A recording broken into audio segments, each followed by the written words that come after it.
कर्मण्येवाधिकारस्ते मा फलेषु कदाचन मा कर्मफलहेतुर्भो मा ते संगोऽस्तविकर्मणि।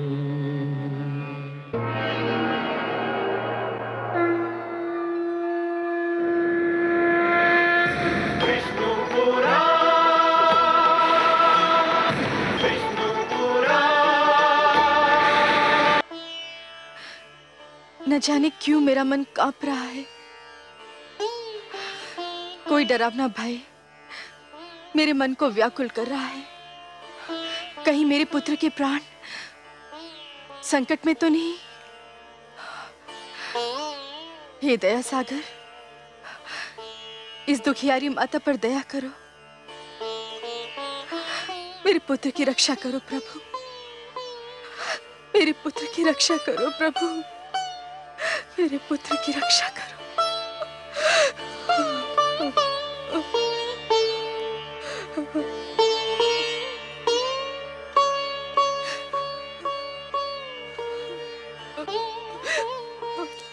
मेरे पाप का दंड मेरे पुत्र को न देना परमेश्वर।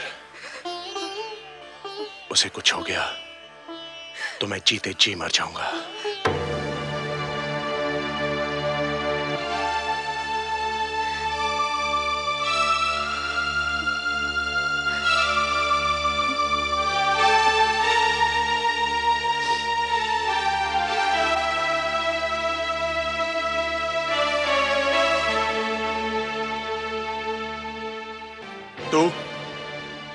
तू क्या करने आई है यहां? इसकी ममता के संसार में आग लगाकर उसके जलने का दृश्य देखने आई है? नहीं महाराज। क्या मिला तुझे हमारा सुख चैन छीनकर? धिक्कार है तुझे।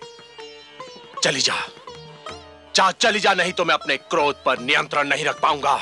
जाने दीजिए स्वामी, जाने दीजिए। आप नहीं जानती महारानी सुनीति, यह सब इसी दुष्नारी का किया धरा है। ना ये ध्रुव को हमारी गोद से उतारती और ना हमें ये दुख भरे दिन देखने पड़ते। मैं कहता हूं चली जा, चली जा यहां से, कहीं मेरे हाथों से तेरी हत्या ना हो जाए। ऐसा मत कहिए स्वामी। सुरुचि को दोष देकर हम केवल अपने मन को बहला सकते हैं।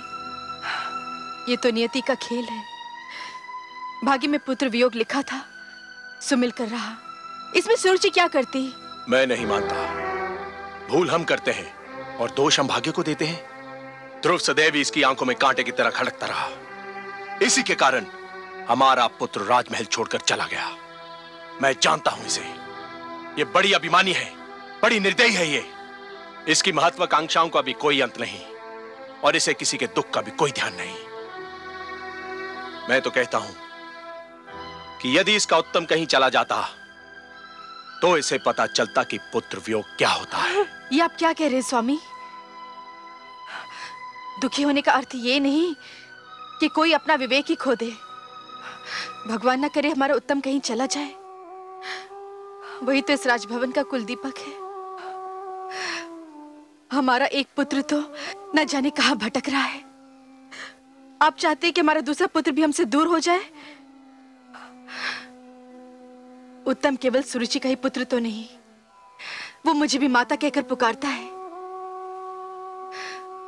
आप नहीं जानते, जब मुझे माता कहकर पुकारता है ना, तो घड़ी भर को मैं ये भी भूल जाती हूँ कि मेरा ध्रुव मेरे पास नहीं है।